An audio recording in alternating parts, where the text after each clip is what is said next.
ನಮಸ್ಕಾರ, ಎಸ್.ಆರ್. ಶೆಟ್ಟಿ ಸೀಸನ್ಗೆ ಸ್ವಾಗತ. ಈ ಹೋಳಿಗೆ ಬಣ್ಣ ಬಣ್ಣದ ಇಡ್ಲಿ ಮಾಡೋದು ಹೇಗೆ ನೋಡೋಣ. ನೀವು ಮಾಡ್ಕೊಳ್ಳಿ. ಹೇಗೆ ಬಂತು ಅಂತೇಳಿ ಕಮೆಂಟ್ ಮೂಲಕ ತಿಳಿಸೋದು ಮರಿಬೇಡಿ. ವಿಡಿಯೋನ ನಿಮ್ಮ ಫ್ರೆಂಡ್ಸ್ಗೆ ರಿಲೇಟಿವ್ಸ್ಗೆ ಶೇರ್ ಮಾಡಿ. ಎಸ್.ಆರ್. ಶೆಟ್ಟಿ ಸೀಸನ್ಗೆ ಸಬ್ಸ್ಕ್ರೈಬರ್ ಆಗಿ. ನೋಡಿ, ಇಡ್ಲಿ ಇಟ್ಟು ಪ್ಲೇನ್ ಇಡ್ಲಿ ಇಟ್ಟು ಇದಕ್ಕೆ ಉಪ್ಪು ಹಾಕ್ಕೊಂಡು ಕಲ್ಸ್ಕೊಂಡಿದ್ದೀನಿ. ಇದೊಂದು ಸ್ವಲ್ಪ ಬಟ್ಲಿಗೆ ತಗೊಳ್ಳೋಣ. ಸ್ವಲ್ಪ ನೋಡಿ, 3 ಬೌಲ್ಗೂ ಸ್ವಲ್ಪ ಹಾಕ್ಕೊಂಡಿದ್ದೀನಿ. ವೈಟು ಹಾಗೆ ಉಳಿಸ್ಕೊಂಡಿದ್ದೀನಿ. ವೈಟ್ ಪಕ್ಕಕ್ಕೆ ಇಟ್ಕೊಳ್ಳೋಣ. ಒಂದಕ್ಕೆ ಅರಿಶಿನ ಪುಡಿ ಹಾಕ್ತಿದ್ದೀನಿ ಎಲ್ಲೋಗೋಸ್ಕರ. ಅದನ್ನು ಕಲಿಸ್ಕೊಳ್ಳೋಣ.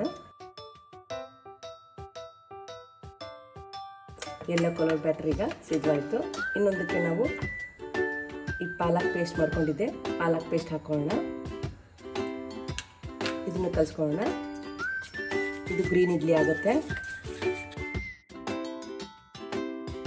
ಇನ್ನೊಂದಕ್ಕೆ ನಾವು ಈ ಬೀಟ್ರೂಟ್ ರಸ ತಗೊಂಡಿದ್ವಿ, ಅದನ್ನ ಹಾಕೊಳ್ಳೋಣ.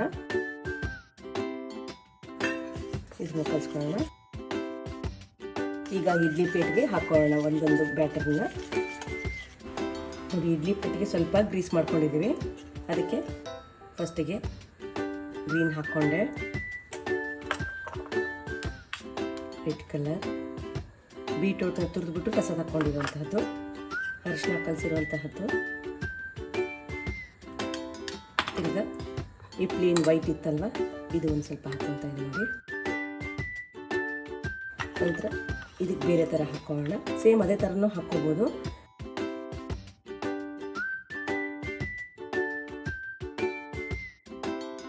ನೋಡಿ, ಕಲರ್ಫುಲ್ ಆಗಿ ಎಷ್ಟು ಚೆನ್ನಾಗಿ ಕಾಣಿಸ್ತಾ ಇದೆ.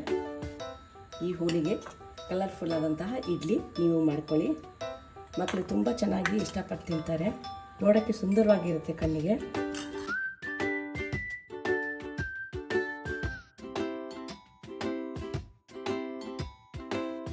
ಇದನ್ನ ಸ್ಟೀಮ್ ಮಾಡ್ಕೊಳ್ಳೋಣ. ಪಾತ್ರೆಗೆ ನೀರು ಹಾಕ್ಕೊಂಡಿದ್ದೀನಿ. ಒಳಗಡೆ ಒಂದು ಸ್ಟ್ಯಾಂಡ್ ಹಾಕ್ಕೊಂಡು ಪ್ಲೇಟ್ ಇಡ್ತಾ ಇದ್ದೀನಿ. ಇಡ್ಲಿ ಸ್ಟ್ಯಾಂಡಲ್ಲಾದರೂ ಇಟ್ಕೋಬೋದು, ಇದಲ್ಲಾದರೂ ಇಟ್ಕೋಬೋದು. ನೋಡಿ, ಇದನ್ನ ಇಟ್ಕೊಳ್ಳೋಣ. ಒಂದೇ ಪ್ಲೇಟ್ ಆಗಿರೋದ್ರಿಂದ 5 ನಿಮಿಷ ಸಾಕು. ಮುಚ್ಚಿಬಿಟ್ಟು ಒಂದು 5 ನಿಮಿಷಗಳ ಕಾಲ ಸ್ಟೀಮ್ ಮಾಡೋಕ್ಕೆ ಬಿಟ್ಬಿಡೋಣ. ನೋಡಿ, 5 ನಿಮಿಷಗಳ ಕಾಲ ಸ್ಟೀಮ್ ಮಾಡಿದ್ವಿ. ಇಡ್ಲಿ ಇವಾಗ ರೆಡಿಯಾಗಿದೆ. ಓಪನ್ ಮಾಡ್ಕೊಂಡು ತೆಗೆದ್ಬಿಟ್ಟು ಸೈಡ್ಗೆ ಇಡೋಣ. 1 ನಿಮಿಷ ಬಿಟ್ಟ ನಂತರ ಸರ್ವ್ ಮಾಡ್ಕೊಳ್ಳೋಣ. ಯಮ್ಮಿ ಕಲರ್ಫುಲ್ ಆದಂತಹ ಇಡ್ಲಿ ಸಿದ್ಧವಾಗಿದೆ. ನಾನು ಇಲ್ಲಿ ಚಟ್ನಿ ಪುಡಿ ಜೊತೆಗೆ ತುಪ್ಪದೊಂದಿಗೆ ಸರ್ವ್ ಮಾಡಿದ್ದೀನಿ. ಈ ಹೋಳಿ ಹಬ್ಬಕ್ಕೆ ಬಣ್ಣ ಬಣ್ಣದ ಇಡ್ಲಿ ನೀವು ಮಾಡ್ಕೊಳ್ಳಿ. ರುಚಿ ಹೇಗೆ ಬಂತು ಅಂತೇಳಿ ಕಮೆಂಟ್ ಮೂಲಕ ತಿಳಿಸೋದನ್ನು ಮರಿಬೇಡಿ. ವಿಡಿಯೋನ ನಿಮ್ಮ ಫ್ರೆಂಡ್ಸ್ಗೆ ರಿಲೇಟಿವ್ಸ್ಗೆ ಶೇರ್ ಮಾಡಿ. ಎಸ್.ಆರ್. ಶೆಟ್ಟಿ ಸೀಸನ್ಗೆ ಸಬ್ಸ್ಕ್ರೈಬರ್ ಆಗಿ ನಮಗೆ ಸಪೋರ್ಟ್ ಮಾಡಿ. Thank you.